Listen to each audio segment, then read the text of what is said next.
একটু আগে আমি যখন দোকানে ছিলাম তখন হঠাৎ প্রবল বৃষ্টি দিয়েছে। প্রবল বৃষ্টি দেওয়ার পর আমরা দোকানে বসা, তখন কিছু লোক গিয়ে বলছে যে দাদা এখানে কারেন্টের খুঁটি পড়ে গেছে। এসে দেখলাম যে এই দেখুন না, এদিকে এক সিরিয়াল 3-4টা খুঁটি পড়ে গেছে।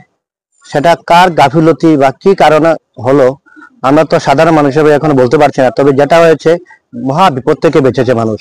কারণ এই রাস্তা দিয়ে, স্টেশনের রাস্তা, এই রাস্তা দিয়ে কন্টিনিউ শতাধিক মানুষ, প্রতি ঘন্টায় শতাধিক মানুষ যাতায়াত করে। হ্যাঁ, এটা এটা ব্যস্ততম রাস্তা বলা যায়। চুরিয়াবাড়ি বাজারের সঙ্গে সংযোগ রাস্তা, পাশাপাশি রেল স্টেশন, সব মিলিয়ে ব্যস্ততম রাস্তা। এই ধরনের ইম্পর্টেন্ট রাস্তায় এই ধরনের হঠাৎ করে খুঁটিটা পড়ে যাওয়া মানে মহা বিপদের লক্ষণ ছিল। ঠাকুর সহায়, কারো কিছু হয়নি। এর মধ্যে দিয়ে আমার বন্ধুবর বিশিষ্ট সাংবাদিক হান্নান তালুকদার মহাশয় এই রাস্তা দিয়ে আসছিলেন, উনিও বিপদ থেকে রক্ষা পেয়েছেন। এইমাত্র আমি এখানে এসে খবর পেলাম। তো আমি এখানে ধন্যবাদ জানাবো ঈশ্বরকে। ঈশ্বরের কৃপায় বড় কিছু হয়নি। যদিও সঙ্গে সঙ্গে আমরা বিদ্যুৎ দপ্তরে খবর দেই, তারাও তড়িঘড়ি করে কাজে লেগে গেছেন, খুব তাড়াতাড়ি স্বাভাবিক হয়ে যাবে। এটা ঠিক, এখানে অনেক খুঁটিগুলো আছে, অনেক পুরাতন। এটা স্বাভাবিক কথা, পুরাতন খুঁটি এর জন্য তো পড়েছে। হ্যাঁ, আমরা বারবার বলে আসছি, যদিও এখন কাজ শুরু হয়েছে।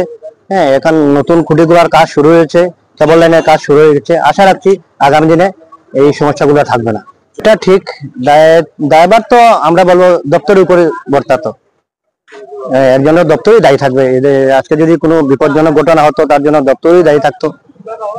আমার মনে হয় এগুলা মাঝে মধ্যে পরীক্ষা নিরীক্ষা করা দরকার। আমি সাধারণ গ্রাহক হিসাবে বা জনগণ হিসাবে মনে হয়, কারণ বৈদ্যুতিক লাইনগুলা মাঝে মধ্যে এই পরীক্ষা নিরীক্ষার প্রয়োজন আছে, সঠিক আছে কিনা। প্রায় সময় দেখা যায় কোনো জায়গায় তার ছিঁড়ে পড়ে গেছে, এটা নিত্যদিনের ঘটনা হয়ে যাচ্ছে। ম্যানেজার কে বা ওনার নাম কি আমার জানা নেই। আমাদের সঙ্গে এখন ওনার পরিচয় হয়নি, বা চুরাইবাড়িতে কোনো কাজে আজ অব্দি ওনাকে দেখিনি।